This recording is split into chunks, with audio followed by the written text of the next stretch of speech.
Good morning, folks. Our star may be devoid of sunspots, but she's got tricks up her sleeve anyway. We've got lots of other news to cover, but we're starting at spaceweathernews.com to find that southern coronal hole just about 24 hours from reaching center heliographic longitudes.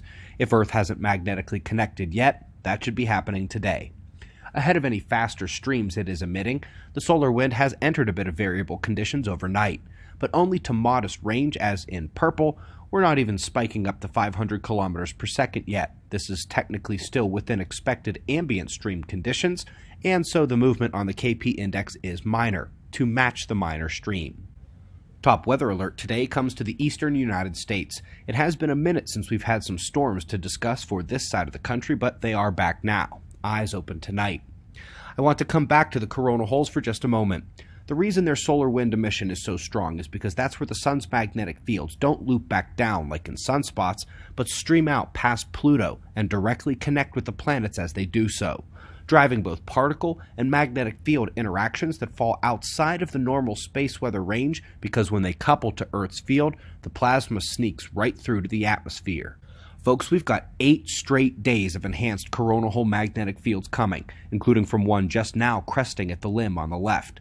These are our primary timing measure for when the big earthquakes come back, and while we expect a magnitude 7 event every 20 days on the planet by long-term average, it's now been 94 days.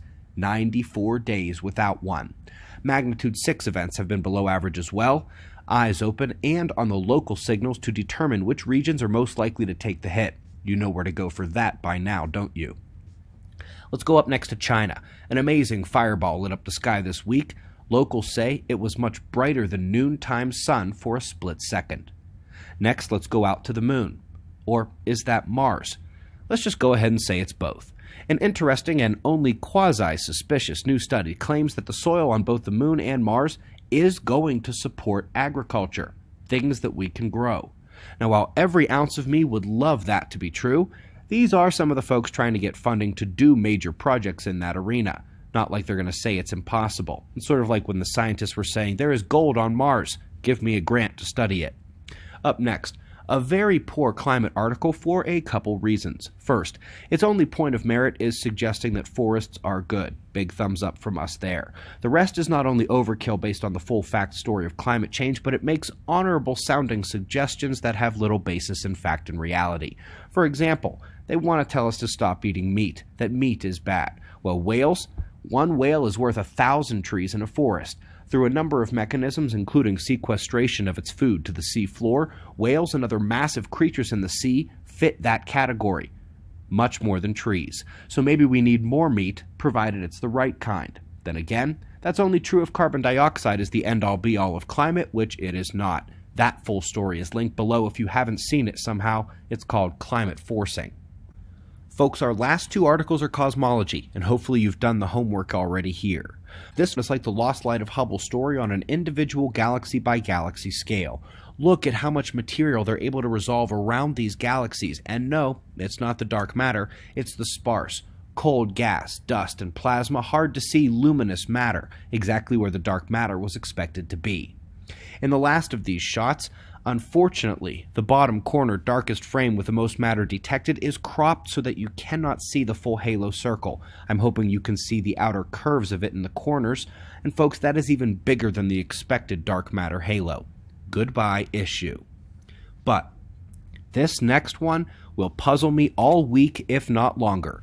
We're at active galactic nuclei, the big ones, the ones they call supermassive black holes. Now, stay the plasma and electric theories on those objects for just a moment because these things just got more interesting.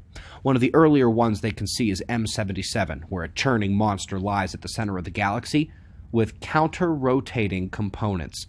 They say it could explain how they formed so quickly, which could erase a timeline problem for the Big Bang, but it would present another one for galactic dynamics, because this would indicate that a powerful current runs through the nucleus and jets, the axis of the galaxy, like Stanford showed us in their National Accelerator Lab, and which Berkeley confirmed with Lawrence Livermore.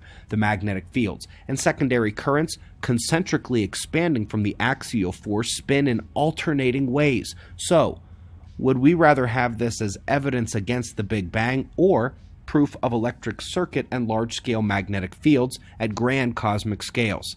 Yeah, all week, if not longer. We greatly appreciate your support. We've got wind map forecasts and shots of our star to close. We'll do this all again tomorrow, right here, but right now it's 5:15 a.m. in the new Valley of the Sun. Eyes open, no fear. Be safe, everyone.